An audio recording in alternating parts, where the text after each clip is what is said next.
میرا رب وہ ہے جو سورج مشرق سے نکالتا ہے اور مغرب میں غروب کرتا ہے. تو اگر رب ہے تو تو مغرب سے نکال کے مشرق میں غروب کر.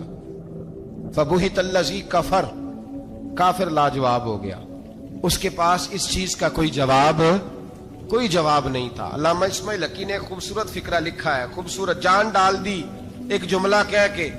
حضرت سیدنا علامہ اسماعیل حقی رحمت اللہ علیہ فرمانے لگے چونکہ نمرود بیوقوفوں جیسی باتیں کر رہا تھا, اگر وہ یہ کہہ دیتا نا کہ میں سورج کو نکالتا ہوں مشرق سے, میں غروب کرتا ہوں معاذ اللہ مغرب میں نکالتا ہوں, تو آپ اپنے رب سے کہیے کہ وہ مغرب سے نکال کے مشرق میں غروب کرے.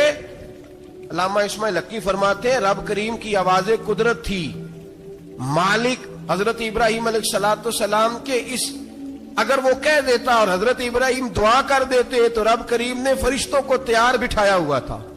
فرمایا اگر یہ کہہ دے میرے خلیل سے کہ سورج مغرب سے نکال کے مشرق میں غروب کرنا ہے تو تیار رہنا, جس طرح خلیل کہیں گے ویسے ہی کر دیں گے.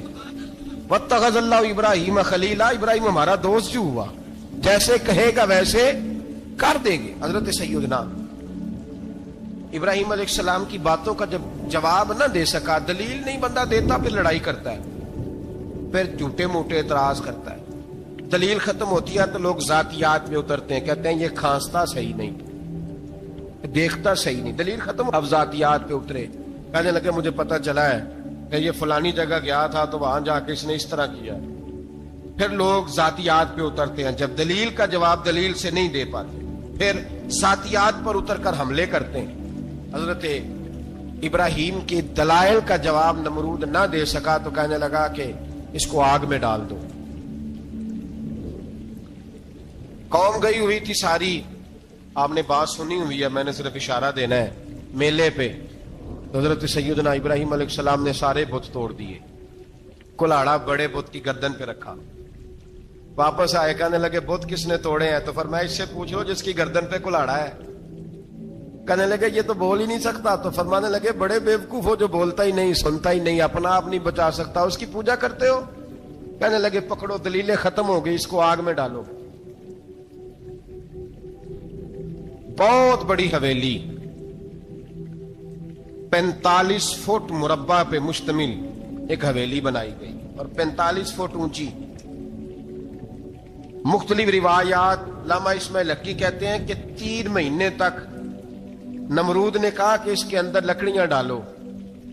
لوگ پوچھنے لگے کتنی دنیا جلانی ہے؟ کہنے لگا بندہ تو ایک جلانا ہے, پر بندہ بڑا تگڑا ہے, ایک بندہ. 3 مہینے لکڑیاں ڈالی گئیں. اور لوگوں کی جو تہمات ہوتی ہیں نا وہ بڑی عجیب ہوتی ہیں. تہمات میں نے بڑی تفصیل سے رمضان المبارک میں گفتگو کی تھی. بدشگونی, تہمات لوگ لیتے ہیں. اس وقت بھی لوگ تہمات کا شکار ہو گئے. عقیدہ بگڑ جاتا ہے تو وہ عجیب و غریب باتیں کرنے لگتا ہے. تہمات کا شکار ہو گئے. بیبیاں نظر مانتی, میں بیمار ہوں, اگر صحیح ہو گئی تو اتنے من لکڑی دوں گی حضرت ابراہیم کی آگ جلانے کے لیے. ایک عورت لے کے جا رہی ہے لکڑیاں. ایک نیک دل آدمی نے اس سے پوچھا کہاں جا رہی ہو؟ کہنے لگی میں نے منت مانی تھی تو حضرت ابراہیم علیہ السلام کو معاذ اللہ جلانے کے لیے لکڑیاں لے کے جا رہی ہوں. تو وہ رب کریم کے بندے کہنے لگے تو ڈھونڈتی رہے گی, تجھے وہ جگہ ملے گی نہیں. وہ بی بی کئی مہینے گھومتی رہی, جگہ ہی نہیں ملی جہاں لکڑیاں ڈالنی, ماری گئی. تہمات کا شکار ہوئے بہت سارے لوگ. تہمات کا بھائی, تہمات دین کے اندر منع ہے. تہمات دین میں کوئی نظر ماننا, کوئی کسی بزرگ کے مزار پہ جا کے سالے ثواب کے لیے کوئی چیز ماننا, یہ تو درست ہوا. لیکن غیر شرعی نظریں مان لینا کہ میں آگ کے گرد چکر لگاؤں گا, میں جناب وہاں جا کے یہ والا تماشا کروں گا, میں دھاگا باندھوں گا, میں رسا کاٹوں گا, میں وہاں گندے ہوں سے پانی پیوں گا, ان کی شریعت اجازت, یہ تہمات ہیں, بدشگونی ہے. دین میں ان کی کوئی گنجائش.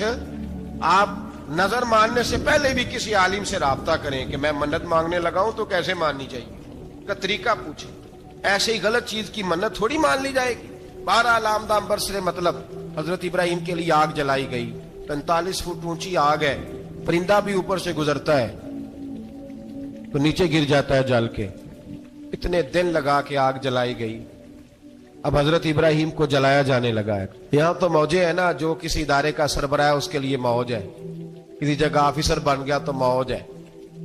پیر صاحب کے لیے موج ہے, علامہ صاحب کے لیے موج ہے, خطیب صاحب کے لیے موج ہے, جلنا کس کو پڑتا ہے؟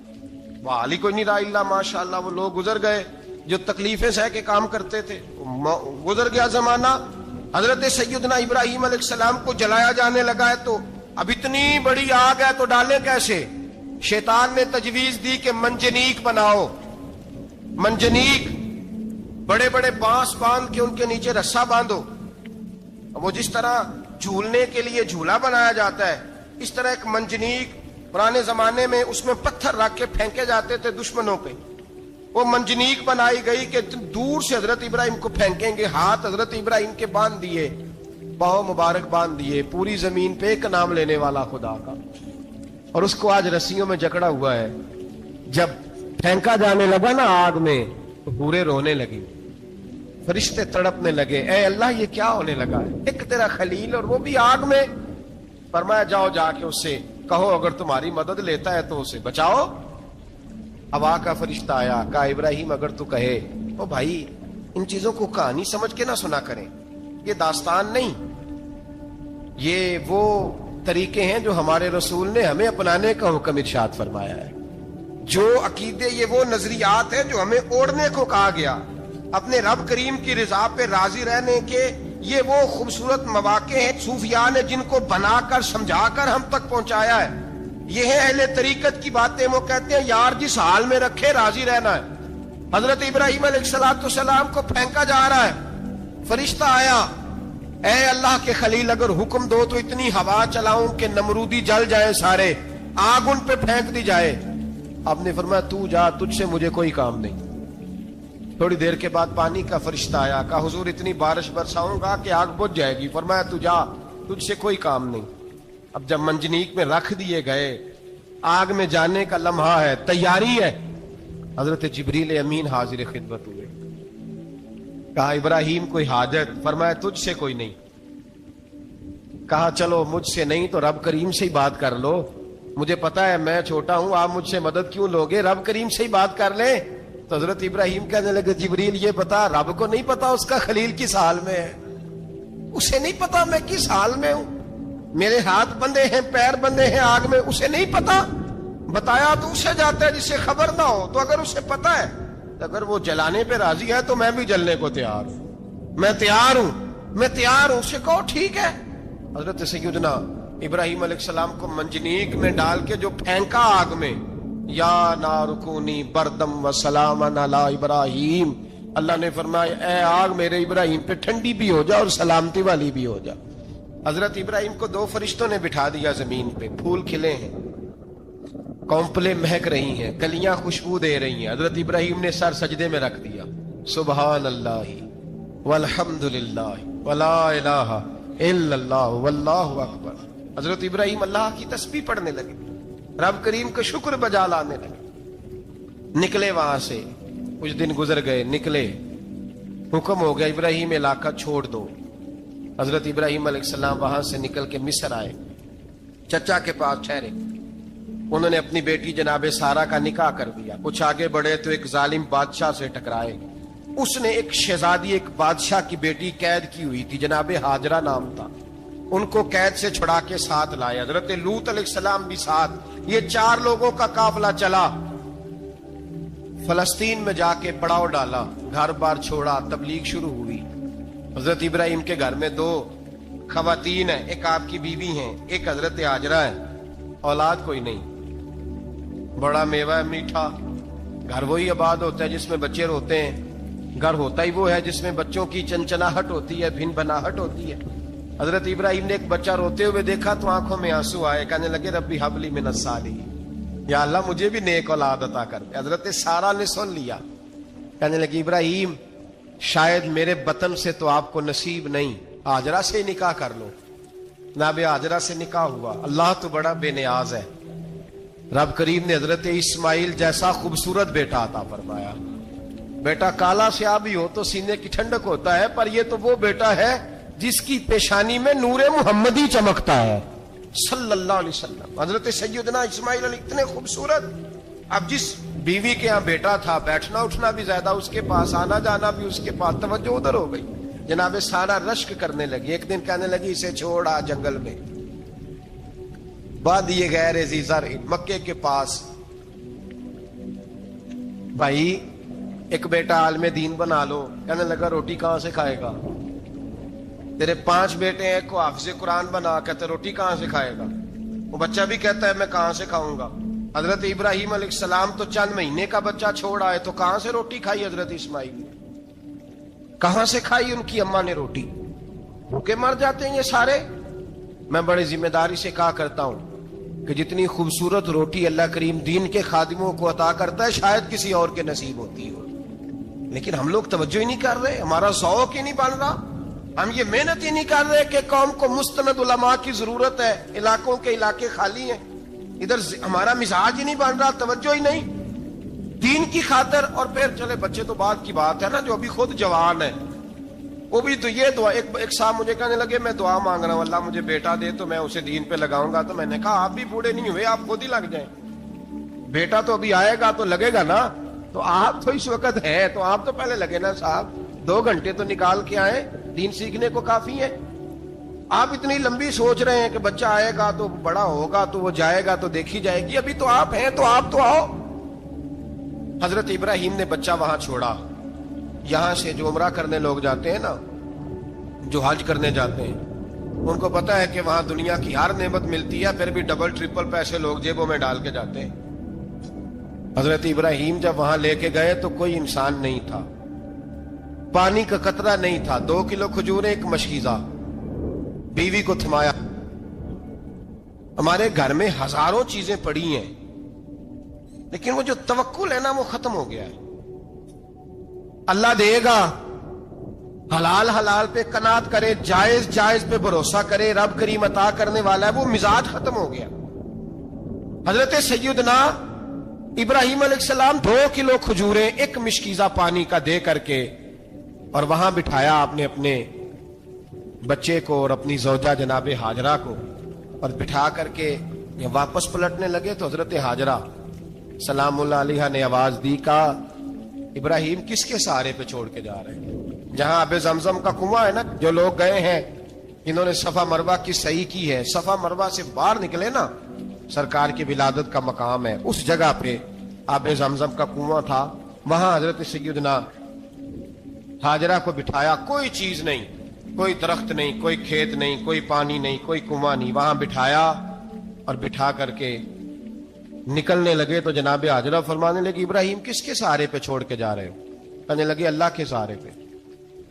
تو پاک باز بی بی نے ایک لفظ پوچھا, کہا ابراہیم یہ میرے رب کا حکم ہے, یہ میرے بس جن کا عقیدہ توحید مضبوط ہو ان کے لیے ایک جملہ کافی ہوتا ہے, یہ میرے اللہ کا حکم ہے. تو جناب ابراہیم علیہ السلام فرمانے لگے ہاجرہ ہاں رب کا حکم ہے. جب یہ لفظ کہے تو چاہیے تھا نا حضرت ابراہیم تسلی دیتے, تو بی بی صاحبہ تسلی دینے لگی, عرض کرنے لگی ابراہیم اگر اللہ کا حکم ہے تو پھر آپ ہماری فکر نہ کرنا, اگر یہ رب کا حکم ہے تو پھر ہماری فکر نہ کرنا, جس رب نے ہمیں یہاں تک پہنچایا ہے وہ ہمیں کبھی بھی ضائع نہیں فرمائے گا, پھر فکر نہ کرنا. حضرت ابراہیم آ گئے, یہ بات آپ نے سنی ہوئی ہے, اشارہ کرنا مقصود ہے.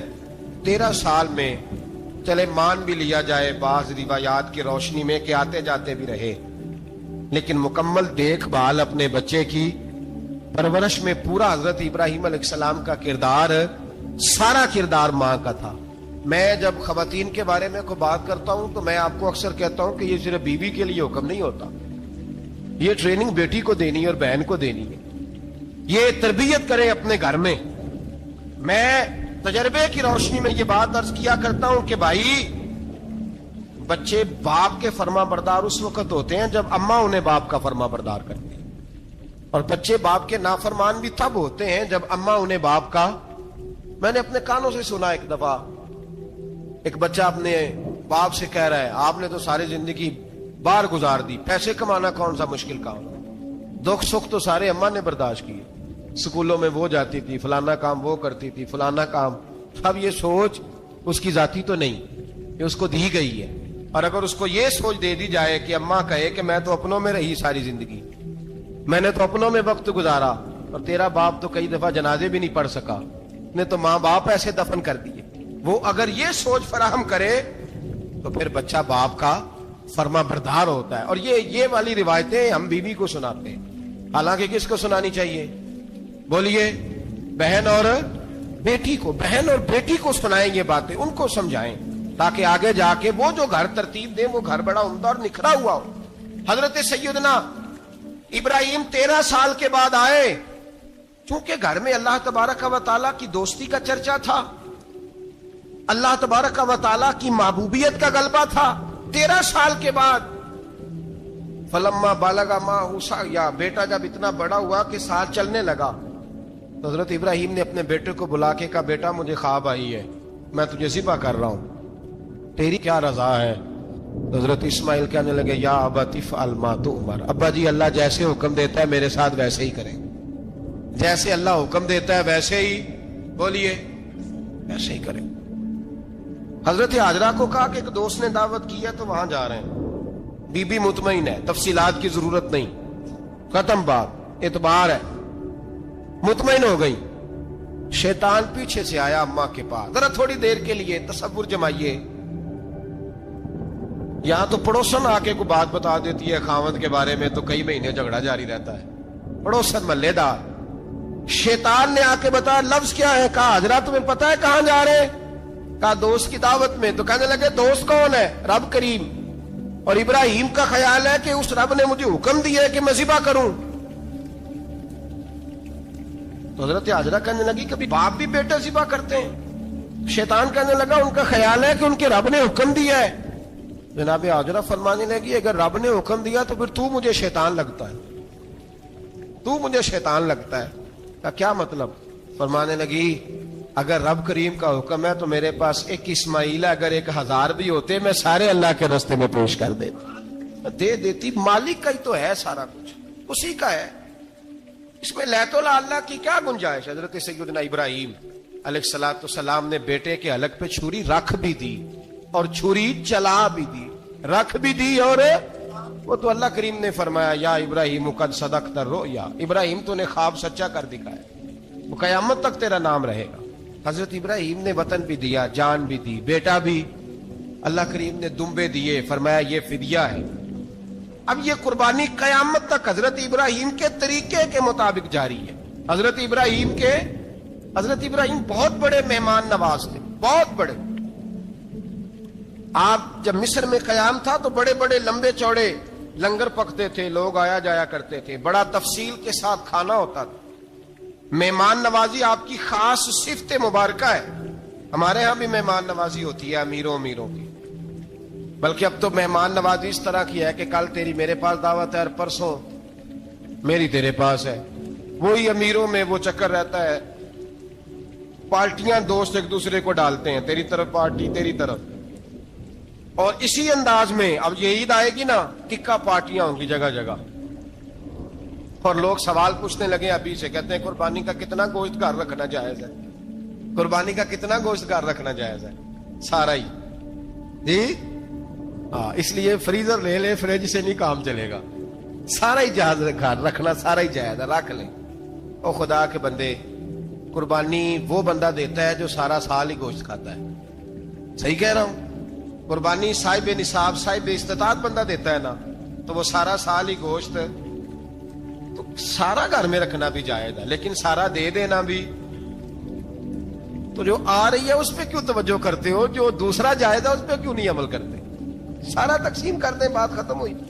یقین کریں، محرم میں جا کے دوست ٹیلی فون کر کے سوال پوچھتے ہیں، کہتے ہیں صاحب سنا ہے قربانی کا گوشت محرم میں کھانا جائز نہیں. میں کہ نہیں، ربیع الاول چ بھی جائز جی، رجب رمضان تک کھاؤ، کوئی بندہ نہیں منع کرتا. اس لیے کہ کسی کو دینا تو پسند ہی نہیں. یا پھر اس میں سے جو خاص چیزیں ہیں وہ اپنی فریج میں، اور باقی جو ہے وہ دوسروں کے لیے. یہ کیا طریقہ ہے ہمارا؟ اور اسی پہ عمل ہے. اللہ تبارک و تعالی ہمیں سمجھنے کی توفیق عطا فرمائے. یہ قربانی حضرت ابراہیم کا طریقہ ہے.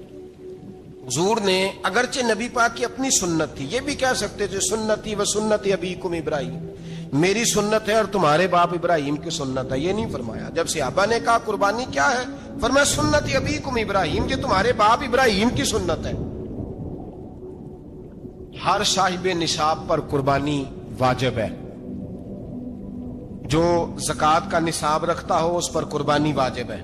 یعنی ضروریات سے زیادہ اتنے پیسے، جتنے پیسوں سے زکوٰۃ فرض ہوتی ہے. اتنے پیسے جس آدمی کے پاس قربانی سے پہلے پہلے آ جائیں اس آدمی پر قربانی کرنا واجب ہے.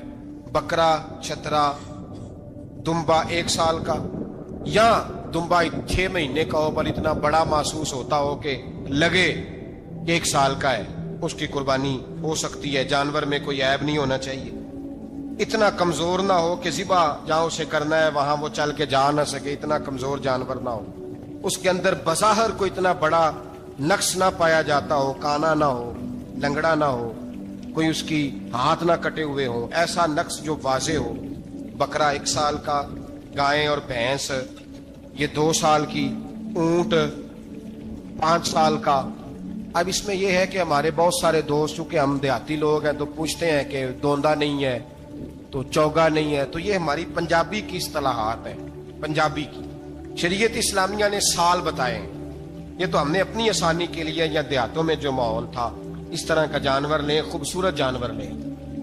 جو نصاب ہے وہ بھی میں نے آپ کو بتایا. لیکن ایک اور پہلو بھی ہے, نبی پاک صلی اللہ علیہ وسلم پہ زکوٰۃ کبھی فرض نہیں ہوئی, کبھی حضور پہ زکوٰۃ فرض نہیں ہوئی.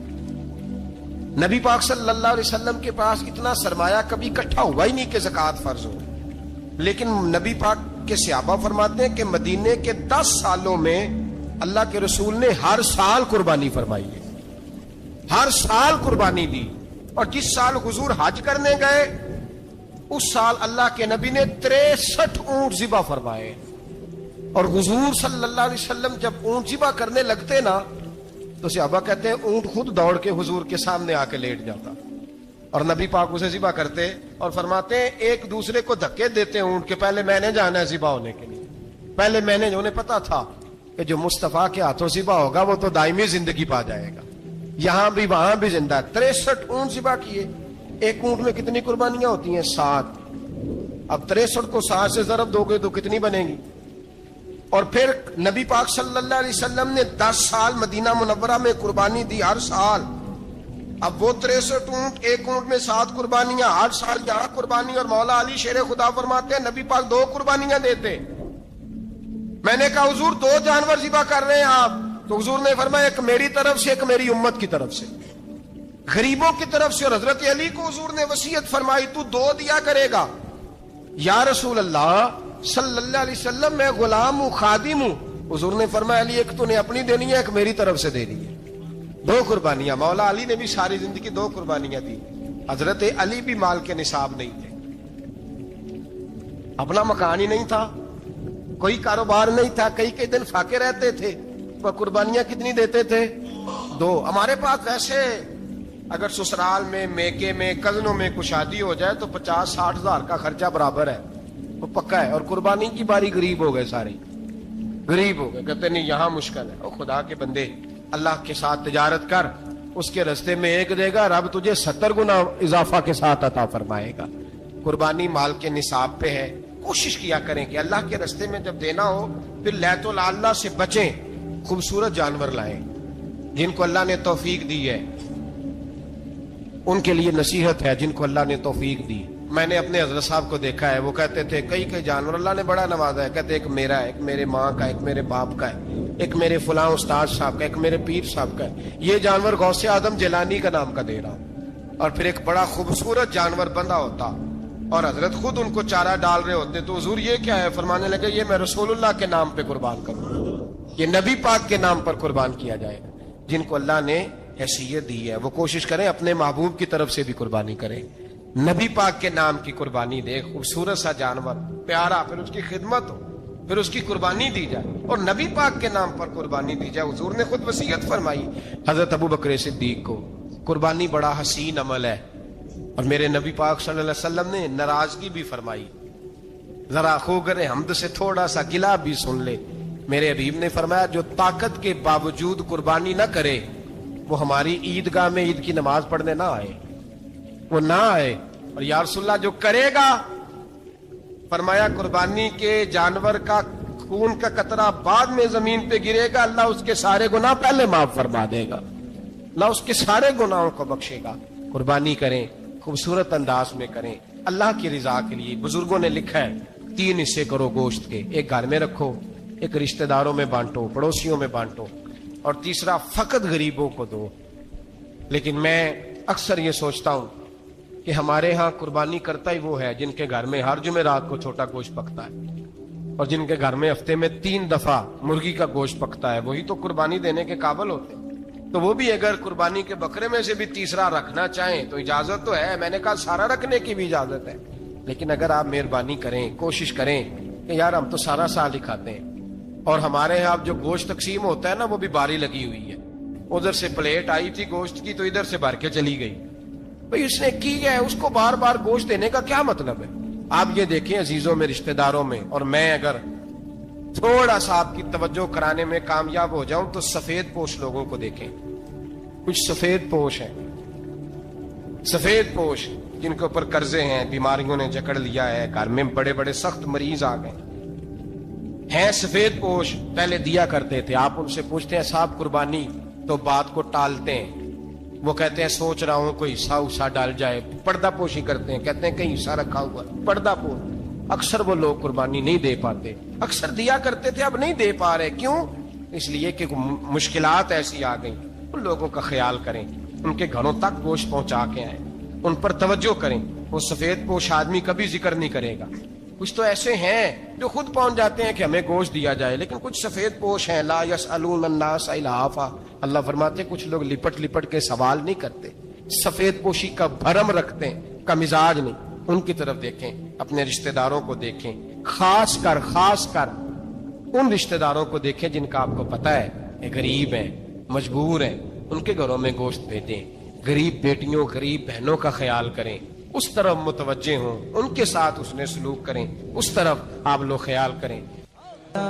سیدنا و مولانا محمد، اللہ کے شیر ہے در کرار پر درود، اللہ کے شیر ہے در کرار پر درود، اللہ کے شیر ہے در کرار پر درود، حضرت حسن حسین کے کردار پر درود، اللہم صلی علی آلہ وصحبہ وبارک وسلم۔